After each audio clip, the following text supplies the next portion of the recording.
Hello guys, welcome back to Chalk and Cheese. நான் உங்கள் பிரிசல் and Vikram. So நீங்கள் topic என்ன பார்க்க போகிறோம்? டாபிக் என்ன பார்க்க போறோமா?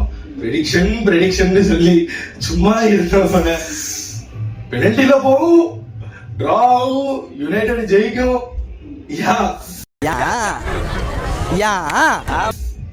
சும்மா செவனேன்னு தானே இருந்தேன். இப்போ நான் ப்ரெடிக்ஷனே பண்ண மாட்டேன்.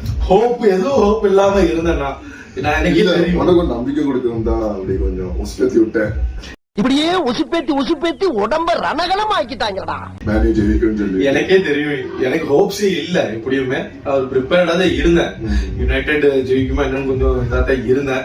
ஏன்னா எப்பவுமே ஒரு நல்ல இது ஜெயிச்சு அடுத்த மேட்ச் எப்பவுமே தோக்குறது வளர்த்தோம். அதே மாதிரி ஆல்ரெடி 2 வருஷம் முன்னாடி கேரபோ கப் ஜெயிச்சிருக்கோம். அது ஒண்ணு. அப்புறம் டாட்னம் அவங்க ஹோம்ல இருந்துச்சு, நம்ம சொன்ன மாதிரி அந்த வீடியோலயும் ஹோம்ல இருந்துச்சு. அவங்க ஹோம்ல ரொம்ப பயங்கரமா விடுவாங்க, ரொம்ப ஹைலைன் வச்சு விடுவாங்க. அதான் கைஸ், இன்னைக்கு வேற ஒண்ணும் இல்ல. 3 மேட்ச் பத்தி நம்ம போன வீடியோல பாத்துருந்தோம். இந்த ரிமைனிங் ஒரு மேட்ச் மட்டும் யுனைடெட் மேட்ச் இருந்துச்சுன்னு, யுனைடெட் டாட்னம் வர்சஸ் யுனைடெட் இருந்துச்சு. அதுல என்னதான் நடந்துச்சு அப்படின்னு கொஞ்சம் லைட்டா பாத்துருவோம். என்ன நடந்துச்சு? யுனைடெட் வந்துச்சு 4-3. ஆக்சுவலி சான்ஸ் இருந்துச்சு. Chance full match throughout the மேட்சுமே சான்ஸ் இருந்துச்சு. ஆக்சுவலி எப்படின்னா மேட்ச் வந்து ஓரளவுக்கு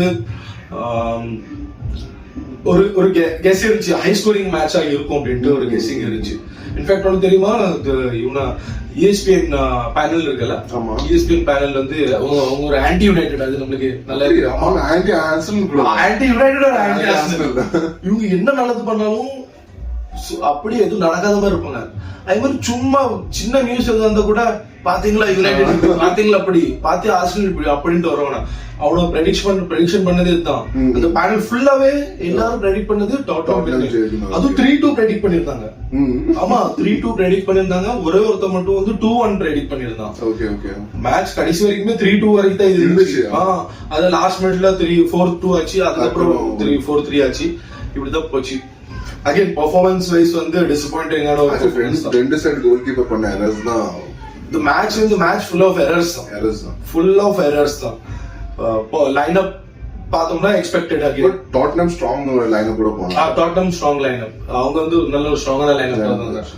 ஃபர்ஸ்ட் டீம் அவங்க ஃபர்ஸ்ட் டீமோ அதான் அப்படிதான் இருந்துச்சு. பட் யுனைடெட் அப்படி வரல. லைன் அப்னு பாத்துக்கிட்டோம்னா யுனைடெட் வந்து ஒரு என்ன சொல்லுவோம், ரெஸ்ட் கொடுத்து பிளேயர்ஸ்க்கு ரெஸ்ட் கொடுத்து ஒரு ரொட்டேஷன்ல அந்த ரொட்டேஷன் பாலிசி தான் யூஸ் பண்ணாங்க. அந்த போன இதுல சொன்ன மாதிரி தான் அந்த FA கப் இருக்கு, லீக் இருக்கு, வாரத்துல 3 மேட்ச், யூரோப்பா லீக் எல்லாம். அதனாலுமே அந்த ஒரு லைன் அப் தான் கொண்டு வந்தாங்க. ரொட்டேஷன் தான். டியாலோ ஸ்டார்ட் பண்ணல. இருக்கிறதுல பெஸ்ட் ஃபார்ம்ல இருக்கிற பிளேயர் வந்து டியாலோ ஸ்டார்ட் பண்ணல. எக்ஸ்பெக்ட் பண்றது தான் டியாலோ ஸ்டார்ட் பண்ண மாட்டாங்க. கண்டினியூஸா டிஃபென்ஸ்லயே சேஞ்சஸ். மெக்வயர் டிராப் பண்ணிட்டு டிராப். ஜானி எவன்ஸ் வந்து சப்ஸ்டிட்யூட் ஆகி வந்தது. அப்படியா? ஆமா, ஏன்னா அவன் தானே லாஸ்ட் கோல் அடிச்சது. ஆமா, லாஸ்ட் கோல் அடிச்சது. ஸ்டார்டிங்ல யாருக்கும் இன்ஜுரி ஆயிரும்ல டிஃபெண்டருக்கு. யூரோவா? இல்ல யூரோக்கு இல்ல, யாருக்கு பாச்சு நேத்து யாரு ஸ்டார்ட் பண்ணா எனக்கு எல்லாம் பிளாங்க் ஆயிட்டு.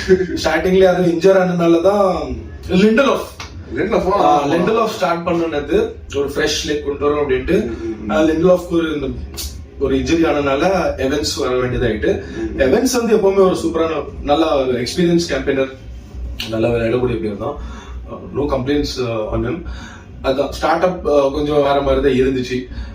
அப்புறம் மிட்ஃபீல்ட்லயும் பார்த்தா உகாத்தே வேற, Eriksen ex Tottenham player. Ex Tottenham player start பண்ணாரு. அதுவுமே ஒரு சேஞ்ச். அதுக்கப்புறம் ஆண்டனி ஸ்டார்ட் பண்ணாரு. இது எல்லாமே ஒரு சேஞ்ச் தான். எல்லாமே கொஞ்சம் வேற தான் இருந்துச்சு. மாசுரா டெலோ ஒரு ஃபிக்ஸ் மெம்பர் மாதிரி யுனைடெட்ல அதிகமான மேட்ச் இந்த சீசன்ல விளையாடுறது டெலோ வேற, மசுரோவி இவங்க இருந்தாங்க. எல்லாத்தோட பெரிய சேஞ்ச் வந்து ஆண்ட்ரே ஒனானா இல்லாம பைந்தர் இடம் இருக்கு. பேரை கேட்டாலே அந்த ஞாபகம் தான் வருது. அந்த இடத்த மாதிரிதான் பெர்ஃபார்மன்ஸ் இருந்துச்சு. ரொம்ப பயந்து வந்தாங்க. பரவாயில்லையே, அதுதான் அது பைண்டர் ஸ்டார்ட் பண்ணா. ஃபர்ஸ்ட் கோல் எரர், 4வது கோல் எல்லாமே மேட்ச் ஃபுல் ஆஃப் எரர்ஸ் தான் இருந்துச்சு. அதே மாதிரி இவங்க அந்த 2 கோலுமே எரர் தான். ஃபர்ஸ்ட் கோல் எரர், ஒரு ராங் பாஸ் ஒன்னு, ப்ரூனோ வந்து நல்லா அதை பிரஸ் பண்ணி வின் பண்ணி அசிஸ்ட் கொடுத்து சர்க்ஸி கோல். அப்புறம் 2வது கோல் அகைன் கைஸ் எரரும் இருந்தாலுமே டியாலோ வேற லெவல் பிரஸிங். சேம் நம்ம அந்த டாபி மேட்ச்ல எப்படி நம்ம ஒரு அனலிஸ்ட் பண்ணிருப்போமோ அந்த கோலோட அதே மாதிரி ஓடி வந்து எங்க இருந்தோ பாஸ் ஆன்டிசிபேட் பண்ணி ஓடி அவ்வளோ ஒரு ஸ்ப்ரிண்ட் எடுத்துட்டு ஓடி வந்து அந்த ஸ்லைடிங் டேக்கிள் பண்ணி இட் டுக் லாங் டைம். யாரு நமக்கு அந்த கோல் ரொம்ப ஸ்லோவா பண்ணி கேபிட்டலைஸ்ட் ஒரு கோல். அது வந்து கொஞ்சம் ஒரு எனர்ஜி கொடுத்துச்சு. ஆமா, அப்பவுமே 20 மினிட்ஸ் பாக்கி இருந்துச்சு. 20 மினிட்ஸ் பாக்கி இருந்துச்சு. இன்னும் ஒரு 3-2 தான். ஒரு கோல் அடிச்சிருந்தா இது சூப்பரா இருந்திருக்கும். ஆனா அப்ப நான் சொன்ன மாதிரி பெனல்டில போயிருக்கு. ஆமா, எனக்கு அப்போ ஞாபகம் தான் இருந்துச்சு. தீர்க்கதரிசி, இவனுக்கு தீர்க்கதரிசின்னு ஒரு பேர் வச்சிடலாம் அப்படின்ட்டு. ஆனா பார்த்தா அது நடக்கல. ஆனா சான்ஸ் இருந்துச்சு. 20 மினிட்ஸ்ல ஒரு கோல் அடிக்கிறது பெரிய விஷயம் இல்ல. அதே மாதிரி சான்ஸ் கிரியேட் பண்ணிச்சு. ஆனா ரொம்ப ரஷ் நல்லா. அதுக்கப்புறம் யுனைடெட் எனர்ஜி வேற மாதிரி ஆயிட்டு. 3-0 டவுன் வேற மாதிரி இருந்துச்சு. Tottenham were passing the game. அதுக்கப்புறம் நல்லா போச்சு. அதுக்கப்புறம் என்னன்னா கிராசஸ் வந்துகிட்டு தான் இருந்துச்சு. ஹாய்லண்ட் சரியான ரன், ஹாய்லண்ட்ல அப்புறம் சர்ஜியன் யாருமே சரியான உள்ள ரன் பண்ணல. மாதிரி கிராசஸ்மே உள்ள ப்ரிசைஸா இல்ல. சோ அதனாலுமே ஒரு கிளியர் கட் சான்ஸ் கிரியேட் பண்ண முடியல. அதுதான் பெர்ஃபார்மன்ஸ் வைஸ் வந்து ரொம்பவே டல்லா தான் இருந்துச்சு. அந்த கோல் 3-1 ஆனதுக்கு அப்புறம் தான் United came back into the match 63 மினிட்ஸ்க்கு அப்புறம். That is too late but still we had time. ஏன்னா Tottenham were on the taking. அவங்கள பண்ணிருக்கோம். அதுக்கப்புறமும் கோல் ஸ்கோர் பண்ணிருக்க முடியும். அது பண்ணல. யுனைடெட் ஜெயிச்சு இருந்துச்சுன்னா நிறைய விஷயம் ஆயிருக்கலாம். நம்ம யுனைடெட் ஜெயிச்சிருந்தா யாரு லிவர்பூல் கிடைச்சிருந்திருக்கோம். அது ஒரு சமப்பெரிய மேட்சா இருந்திருக்கும். பட் அந்த சைட்ல ஆர்சனல் நியூகாசல். சோ அது இங்க இருந்து இவங்க ஜெயிச்சு, இங்க இருந்து ஆர்சனல் ஜெயிச்சு வந்திருந்தா ஃபைனல் வரும் வேற லெவல்ல. அது நடக்கல. சோ அதுதான் எக்ஸ்பெக்ட் பண்ற யார் வருவாங்க ஃபைனல்ல? Will Arsenal face Liverpool or Liverpool? Expect பண்றதுன்னு ஒண்ணு இருக்கு. ஆனா Arsenal versus ஃபெர்வெல் இருக்கிறது அதுக்கு. ஆமா, இல்ல நம்ம ஃபுட்பாலிங் நாலேஜ் வச்சு இப்ப இருக்கிற கரண்ட் ஃபார்ம் எல்லாத்தையும் வச்சு பாக்குறதுன்னு ஒண்ணு இருக்கு, ப்ரெடிக்ட் பண்றது ஒண்ணு இருக்கு, நம்ம ஆசைப்படுறதுன்னு ஒண்ணு இருக்கு. நீ ஆசைப்பட்டது சின்ன வயசுல எவ்வளவோ ஆசைப்பட்டிருக்கேன். கிடைச்சிருச்சா இது ஒண்ணு நினைச்சு போயிட்டே இருக்க. இப்ப நான் ஆசைப்படுறதா நம்ம கிட்டத்தட்ட ஒண்ணுதான். நான் ஆசைப்பட்டீங்க எதுவுமே கடைசி வரைக்கும் கூட வராது. அது நியூட்ரல்ஸ்க்குமே ஒரு ஃபன் தான். உங்களுக்குமே நல்ல ஒரு விஷயம் தான். என்னன்னா ஆர்சனல் வர டாட்னம் வந்தா ஃபைனல்ல சூப்பரா இருக்கும். ஒரு நார்த் லண்டன் டாபி, ஃபியர்ஸ் ரைவல்ஸ். இவங்க வந்து ஃபைனல் வந்து சூப்பரா இருக்கும். டாட்னம் கப்பே ஜெயிக்காத ஒரு டீம். பட் ஆர்சனல் ஒரு டெஸ்பரேட் டு வின் சில்வர் வேர். இவங்க வந்தா நல்லா இருக்கும். இப்படி இருந்தா நல்லா இருக்கும். அதான் இந்த யுனைடெட் மேட்ச் நம்ம அங்கேயே விட்டுறோம். விட்டுட்டு நம்ம அடுத்து என்ன நடக்க போகுது? லாஸ்ட் 4 இவங்க தான் இருக்காங்க. Liverpool, Tottenham, Liverpool, Tottenham, Arsenal, Newcastle. இதுதான் கேரபோ கப் செமிஃபைனல். ரெண்டு லெக் இருக்கும். ஹோம் அண்ட் அவே மேட்சஸ் இருக்கும். சோ இதுல வந்து அப்பர் ஹேண்ட் யாருக்கு இருக்கு அப்படின்னா ஆப்வியஸ்லி லிவர்பூலுக்கு இருக்கு. வேற இங்க ஆர்சனலுக்கு இருக்கு. ஆனா 2 மேட்ச்மே டஃப்பான மேட்சஸ். லிவர்பூல் ஆப்வியஸ்லி ரொம்ப ஒரு சூப்பரான ஃபார்ம்ல. அவங்க தான் லாஸ்ட் ஒரு நிறைய வாட்டி அவங்க தான் கேரபோ கப் அதிகமா ஜெயிச்சது அவங்க தான். வேற இப்போ ரொம்ப வேற லெவல். யூரோப்லயும் சரி நம்ம லீக்லயுமே அவங்க தான் நல்லா ரொம்ப சூப்பரான ஃபார்ம்ல இருக்கிறது. One of the best teams அப்படின்னா யூரோப்ல வந்து லிவர்பூல் தான். சோ அவங்க தான் அப்பர் ஹேண்ட் அவங்களுக்கு தான் இருக்கு. ஆனா டாட்னம் வந்து ஒரு வைல்ட் டீம். நான் அந்த வீடியோல சொன்ன மாதிரி பாத்தியா அவங்க ஃபிக்சர்ஸ் பாத்தியா? ரவுண்ட் ஆஃப் 16ல சிட்டியை தோக்கடிச்சாங்க. Quarter ஃபைனல்ல United தோக்கடிச்சாங்க. அடுத்து லிவர்பூல். சோ அப்படி பார்த்தோம்னா டாட்னம்க்கு நல்ல ஒரு சான்ஸ் இருக்கு. They have proven themselves. அவங்க திரும்பவும் ஸ்ட்ராங் டீமோட தான் வருவாங்க. அதுவும் நம்மளுக்கு நல்லாவே தெரியும். வேற அதே ஹைலைன் தான் விளையாட போறாங்க. ஹைலைன் விளையாட ரிஸ்கான ஒரு கேம் தான் விளையாட போறாங்க. சோ அகைன் அது ஒரு கிரேசியான கேம் மேட்ச். ஒரு ஃபிக்ஸ்டரா தான் இருக்கும். ஏன்னா 2 லெக் இருக்கும். நல்ல லெக் பீஸா வைடா. ஆமா, வர்றவன்லாம் லெக் பீஸ் கேட்டா நான் எங்க போறது? கோலிக்கு இருக்க 2 கால் தான். இதுல யாருக்குமே அட்வான்டேஜ் இருக்காது. 2 லெக் இருக்கும். அது ஒரு கிரேசியான இதா இருக்கும். Tough match. அந்த சைடு பார்த்தாலும் tough match. Arsenal versus Newcastle. Upper hand யாருக்கு இருக்குன்னா ஆர்சனல் பெட்டர் டீம். அப்புறம் அவங்களுக்கு சில்வர் வேணும், டெஸ்பரேட்டா இருக்காங்க. அட்டா மேல ரொம்ப இது இருக்கு, scrutiny is under scrutiny. Silver ஜெயிக்கணும், வின் பண்ணணும் அப்படின்ட்டு. சோ அது இருக்கு. சோ அதனால அவங்களுமே ஸ்ட்ராங், ஒரு 90% ஸ்ட்ராங் டீமோட தான் வருவாங்க. ஏன்னா 2 லெக் இருக்கனால எப்படியும் ஒரு லெக்லயாட்டும் ஃபுல் ஸ்ட்ரென்த்தோட வருவாங்க. அது இருக்கு. அப்புறம் அவங்க கிட்ட இருந்தாலுமே நியூகாஸ்ல் வந்து இப்படி டைம்ல இருந்து இந்த லீக் கப்ஸ்ல எல்லாம் வந்து நல்லா பெர்ஃபார்ம் பண்ணக்கூடிய டீம் வேற. அவங்களுமே நோ மேட்டர் வாட் ஸ்ட்ராங் டீமை தான் கொண்டு வருவாங்க. ஸோ இதெல்லாம் இருக்கு. இப்படிதான் போகும் மேட்ச், இப்படிதான் போகும். இந்த ஃபிக்சர்ஸ் இப்படிதான் போகும். டஃப்பான ரெண்டு ஃபிக்சர்ஸ் பாப்போம் எப்படி போகுதுன்னு. இங்க டாட்டம் அங்க ஆர்சனல் வச்சு ஃபைனல் வந்தா சூப்பரா இருக்கும். நார்த் லண்டன் டாபி இருந்தா நல்லா இருக்கும் நான் யோசிக்கிறேன். சோ நியூஸ் தெரியுமா உனக்கு? என்ன?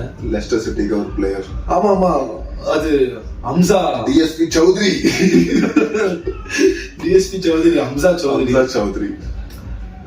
நான் இந்தியன் பிளேயர் நினைச்சிட்டு. ஆமா நான் அப்போ லெஸ்டர்ல 17-18 தான் அவன் இருக்கான். ஆமா அப்பதுல நான் பாக்கும்போது இந்தியன் ஒரிஜின் தான், இங்கிலாந்துல உள்ள பிளேயரா தான் இருப்பான் ஹம்சா சௌத்ரி. நம்மளுக்கு அதான் தெரியும், அந்த வடக்கு பேர் மாதிரி. இன்னொரு கைஸ், உங்களுக்கு சத்தம் வருதா என்னன்னு தெரியல, ஆடியோல போகுமான்னு தெரியல. ஒரு வடக்கு நண்பரோட வெட்டிங் தான் போயிட்டு இருக்கு, டிஜே எல்லாம் ஓடிட்டு இருக்கு, ரொம்ப ஆர்ப்பாட்டமா பாடலுமா இருக்கு. இந்த வடக்கு நம்பர் நம்ம ஃப்ரெண்டோட தம்பி தான். நதீம்னு ஒரு ஃப்ரெண்ட், அவனோட தம்பி. அவனுக்கு தான் ஒரு வாரமாவே போய்கிட்டு இருக்கு டிஜே, அப்புறம் சங்கீத், இது எல்லாமே போய்கிட்டு இருக்கு. சோ கமிங் பேக் டு வடக்கு ஃபுட்பாலர் நம்ம ஹம்சா சௌத்ரி. ஆனா surprisingly is not in India. என்ன நியூஸ்? அது என்ன நியூஸ்னா அவன் வந்து இப்போ பங்களாதேஷ்க்கு ரெப்ரசன்ட் பண்ணி விளையாட போறான். ஓகே அந்த கண்ட்ரிக்கே விளையாட போறான். சோ அந்த 2 பாஸ்போர்ட்டுமே இருக்கும் போல. பாஸ்போர்ட் அந்த 2 சிட்டிசன்ஷிப் இருக்கும். சிட்டிசன்ஷிப் ஆமா. பங்களாதேஷ் பிளஸ் நம்ம யூகே obviously இருக்கும். He might have decided to play for Bangladesh finally. ஏன்னா அங்க விளையாட போறது வாய்ப்பே இல்ல. பேட்ரியாட்டிசம் நாட்டுப்பற்று காமிக்க. இது இந்தியன் காம்பானா தெரியல. நிறைய பேருக்கு கிரிக்கெட்ல பாத்தீங்கன்னா நிறைய பேர் சான்ஸ் கிடைக்காம நியூசிலாந்து டீம்ல இடம் வந்துட்டா எல்லாம் செய்யும். எதுக்குன்னா அங்க இங்கிலாந்து செட்டப்ல சான்ஸ் இல்ல. ஏன்னா செல்சி டீம் மாதிரி 40 பேர் அப்போ விளையாட முடியும். இப்போ பாரு செல்சில எப்படி 40-43 பிளேயர்ஸ் இருக்காங்க, மாதிரி இங்கிலாந்துல 40-50 பிளேயர்ஸ் வெயிட்டிங். அவ்வளவு பிளேயர்ஸ் இருக்காங்க, அவங்களுக்கே சான்ஸ் கிடைக்காத போது ஹம்சா சௌத்ரிக்கெல்லாம் சான்ஸ் கிடைக்குமே என்னன்னு தெரியல. ஐயோ சத்தியமா சொல்றீங்க சான்ஸ் இல்லங்க, சத்தியமா சொல்றீங்க சான்ஸ் இல்லங்க. அதே மாதிரி நீங்க இதை கேட்பீங்களா என்னன்னு தெரியல. ஆமா வேற இன்னொன்னு கைஸ், இது ஆரம்பத்திலே சொல்லியிருக்கணும், ஆடியோ குவாலிட்டி இப்போதைக்கு ஸ்டார்டிங் பேஸ்ல இருக்கனால எங்களுக்கு கொஞ்சம் அவ்வளவு குவாலிட்டியா இருக்காது. கொஞ்சம் ரொம்பவே குவாலிட்டியா இருக்காது, கொஞ்சம் ப்ளீசிங் டு தி இயர்ஸ் இருக்காது, கொஞ்சம் அப்படி இப்படின்னு தான் இருக்கும். We are trying guys, audio கொஞ்சம் very soon. ஆமா அந்த ப்ராமிஸ் நம்ம பண்ணலாம். within 2 weeks குள்ள கொஞ்சம் தான் மைக் எல்லாம் இல்லாம நாங்க வெறும் ஃபோன் இந்த ஆடியோ கேப்சர் பண்ணோம், அதை வச்சு தான் பண்றோம். ஸோ அதனால ஸ்டார்டிங்லேயே வீடியோஸ் நிறைய பேர் பார்க்காம போகாம இருக்கலாம். ஆனா பாருங்க கைஸ், கண்டென்ட் வைஸ் நம்ம கொடுக்குற news and updates analysis wise வந்து அங்க எங்க எதுலையுமே குறைபாடு இருக்காது. அதுக்கு நாங்க ப்ராமிஸ் பண்றோம். இதுக்கு முன்னாடி பண்ண வீடியோஸ் சரி, இனிமேல் பண்ண போற வீடியோஸ் சரி, அதுல எதுலையுமே காம்ப்ரமைஸ் பண்ண மாட்டோம். ஆனா ஆடியோல மட்டும் ஒரு பிரச்சனை இருக்கு. அதுக்காக வீடியோ பார்க்கவும் போறீங்க, ப்ளீஸ் பாருங்க கைஸ், சப்போர்ட் பண்ணுங்க. உங்களோட சப்போர்ட் ரொம்ப முக்கியம். எனக்கு வேற பேசுறதுக்கு ஒண்ணுமே இல்ல, அவ்வளவுதான், டாபிக் இல்ல. So we'll get back to you this weekend என்ன? ஆமா ஓகே गाइस. இல்ல நாளைக்கு ஏதாவது பாப்போம். அது ஒரு நல்ல இன்ட்ரஸ்டிங்கான விஷயம் இது கிடைச்சிச்சுனா திரும்ப ஒரு வீடியோல நாங்க will come back soon. நம்ம சப்ஸ்கிரைபர் ஒரு வீடியோக்கும் வராங்க. இது நம்ம இன்னும் நம்ம சொல்லவே இல்லை, மென்ஷன் பண்ணல. சப்ஸ்கிரைபர்ஸ்க்கு ரொம்ப ரொம்ப ரொம்ப ரொம்ப தேங்க்ஸ், நன்றி. இது வரைக்குமே ரொம்ப சப்போர்ட் பண்ணிருக்கீங்க, சப்ஸ்கிரைப் பண்ணிட்டு வாரீங்க. டெய்லி ஏதாவது ஒரு சின்ன பாசிட்டிவ் சைன் கிடைக்கி. Please keep subscribing us guys. ஒரு 50-60% ஆஃப் த வியூவர்ஸ் வந்து சப்ஸ்கிரைப் பண்ணாதவங்க தான். மேபி அவங்க ஃபர்ஸ்ட் டைம் ஒரு டைம் மட்டும் பாத்துருக்கலாம், எல்லா டைம் வேற வியூவர்ஸ் இருக்கலாம். உங்களுக்கு பிடிச்சிருந்துச்சுன்னா சப்ஸ்கிரைப் பண்ணுங்க கைஸ். எங்களோட ப்ராமிஸ் இதுதான், நாங்க குவாலிட்டி கண்டென்ட்டோட வருவோம். பெஸ்ட் ஆஃப் த பெஸ்ட் நியூஸோட வரும், அப்டேட்ஸ் அண்ட் அனாலிசிஸோட வரும். அண்ட் அவ்வளவுதான். Keep supporting us guys. That's it from us. Bye. ரொம்ப சந்தோஷம். புறப்படலாங்களா? அடுத்த பஞ்சாயத்துல மீட் பண்ணுவோம்.